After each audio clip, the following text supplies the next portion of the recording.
Kasi napikunan sila, hindi nila mapigil eh. Talagang pinapakita na natin na determinado tayo. So talagang kumbaga ginagamit na nila yung escalation ladder. Talagang pinapatasan nila. Talagang nananakit na sila na may mga damages na nangyayari.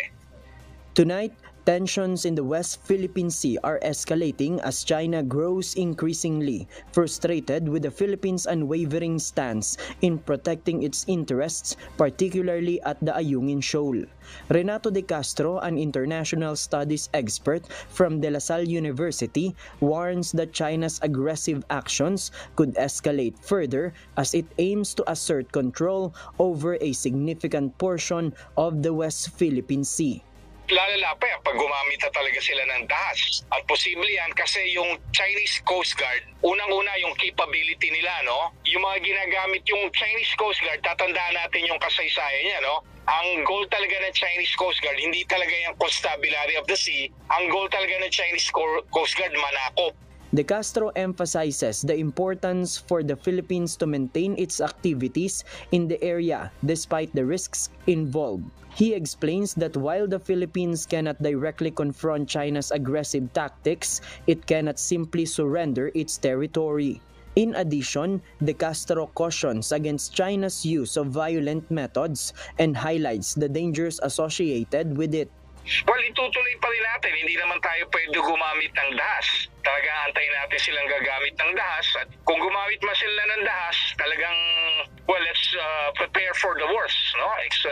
Let's hope for the best. According to De Castro, if the Philippines and China engage in a prolonged standoff, China may demand the cessation of rotational and reprovisioning missions and the removal of the BRP Sierra Madre, effectively forcing the Philippines' presence out of the area.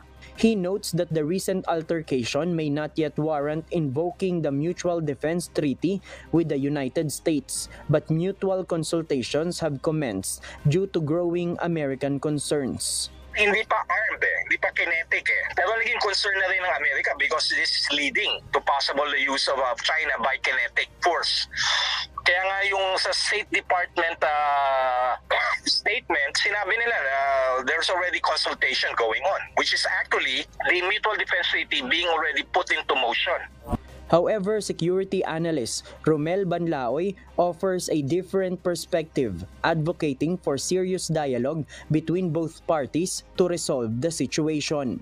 Napakahalaga na magkaroon ng friendly relationship yung dalawang bansa para ma-peacefully manage natin yung conflict dyan sa West Philippine Sea, lalong-lalo na sa dalawang areas na sa tingin ko ay red lines ng bawat bansa, yung Shoal at ang Scarborough Shoal. Not to mention yung Great Bank. Pero yung tatlo na yan ang pinakadelikadong area sa West Philippines. Banlaoy believes that coordinated actions and discussions are essential to prevent unilateral activities and mitigate tensions in the area, as both sides are implementing law enforcement measures in the area. Romel Banlaoy points out that he was not surprised by China's recent actions at the Ayungin Shoal on Tuesday.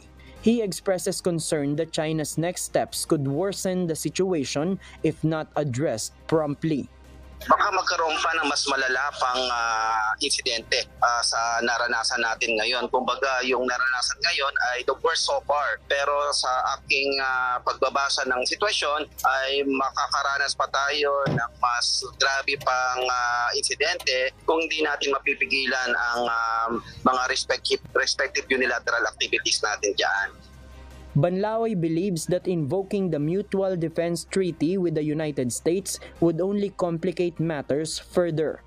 According to the security expert, resorting to military alliance would not contribute to a peaceful resolution and could potentially escalate the situation, leading to further militarization of the issue.